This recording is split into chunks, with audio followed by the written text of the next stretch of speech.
હવે આપ સમાચાર સમીક્ષા સાંભળશો.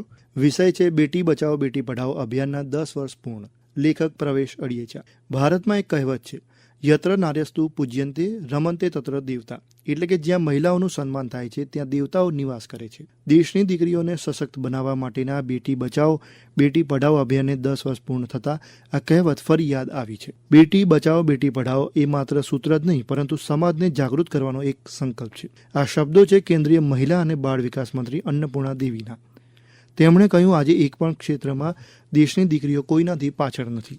बेटी बचाओ बेटी पढ़ाओ अभियान ये महज एक नारा नहीं है, बल्कि समाज को जागरूक करने का एक संकल्प है और 2015 हरियाणा के पानीपत से माननीय प्रधानमंत्री जी की ओर से इसकी शुरुआत की गई थी. इस अभियान के माध्यम से बेटियों को समाज में समानता, बेटियों को अधिकार, बेटियों की शिक्षा, सुरक्षा कैसे बरकरार रह सके, बेहतर मिल सके, इसके लिए ये एक अभियान है और निश्चित रूप से इससे हमें 10 वर्षों में बहुत फायदे भी हुए.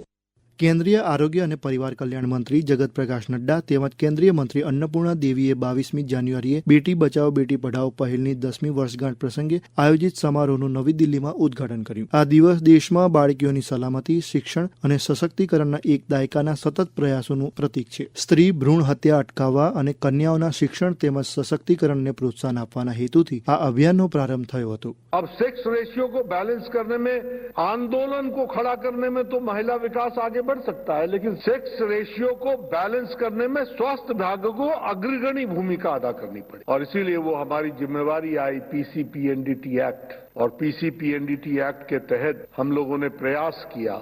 898 से बढ़कर के हम 907 प्लस चले गए और यह लगातार विकास कर रहा है. मैं ये विश्वास के साथ कह सकता हूं कि सेक्स रेशियो में वह समय दूर नहीं है जब प्रधानमंत्री मोदी जी के नेतृत्व में ये इक्वल पर आएगा, नहीं तो महिलाओं का आगे बढ़ जाएगा. इस तरीके से हमको काम करना है. આજથી 10 વર્ષ પહેલા એટલે કે વર્ષ 2015માં હરિયાણાના પાણીપતથી બેટી બચાવો બેટી પઢાઓ પહેલનો પ્રારંભ કરાવતા પ્રધાનમંત્રી નરેન્દ્ર મોદીએ દીકરા અને દીકરી વચ્ચે ભેદભાવ ન કરવા લોકોને અપીલ કરી હતી. તે વખતે શ્રી મોદીએ શું કહ્યું, આવો સાંભળીએ. आज महिलाएं लत्ती भर भी पीछे नहीं और ये सामर्थ्य हमारी शक्ति में है और इसलिए मैं आपसे आग्रह करने आया कि हमें बेटे और बेटी में भेद करने की बीमारी से निकल जाना है. बेटा बेटी एक समान, यही हमारा मंत्र होना चाहिए और एक बार हमारे मन में बेटा और बेटी के प्रति एक समानता का भाव होगा तो ये पाप करने की जो प्रवृत्ति है वो अपने आप रुक जाएगी.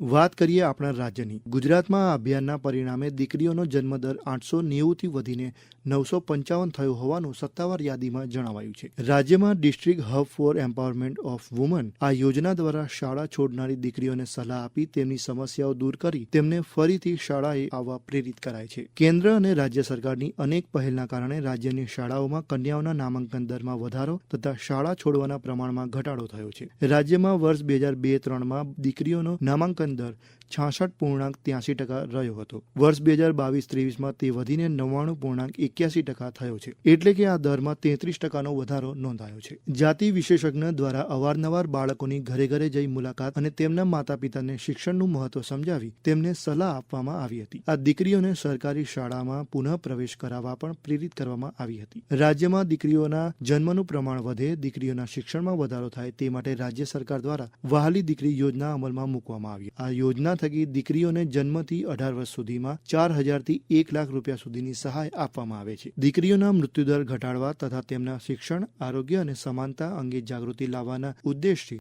વર્ષ 2008થી દર વર્ષે દેશમાં 24 જાન્યુઆરીએ રાષ્ટ્રીય બાલિકા દિવસ તરીકે ઉજવવામાં આવે છે. ભારત સરકાર દ્વારા બાલિકાઓના અધિકારો, શિક્ષણ અને તેમને સમાજમાં વધુ મહત્વપૂર્ણ સ્થાન અને પ્રોત્સાહન મળે તેવા હેતુથી આ દિવસની ઉજવણી કરવામાં આવે છે. આ દિવસ માત્ર એક વાર્ષિક ઉજવણી જ નહીં પણ તેનો મુખ્ય હેતુ બાલિકાઓના સશક્તિકરણ અને તેમના ભવિષ્યને વધુ ઉજ્જવળ બનાવવાના પ્રયાસોને આગળ વધારવાનો છે. ઉલ્લેખનીય છે કે પંચાયતથી સંસદ અને આંગણવાડીથી અવકાશ સુધીના દરેક ક્ષેત્રમાં દેશની દીકરીઓએ આજે પોતાનું વર્ચસ્વ જમાવ્યું છે. દીકરીઓ આ જ રીતે આગળ પણ દેશનું નામ રોશન કરશે અને દીકરીઓની મદદમાં દેશના દરેક લોકો સહભાગી બનશે તેવી આશા દેખાઈ રહી છે. હમણાં જ આપ બેટી બચાવો બેટી પઢાઓ પહેલના 10 વર્ષ પૂર્ણ થવા અંગેની સમાચાર સમીક્ષા સાંભળી રહ્યા હતા. લેખન અને રજૂઆત પ્રવેશ અડિયેચા, પ્રસારણ આકાશવાણીના અમદાવાદ વડોદરા કેન્દ્ર પરથી કરવામાં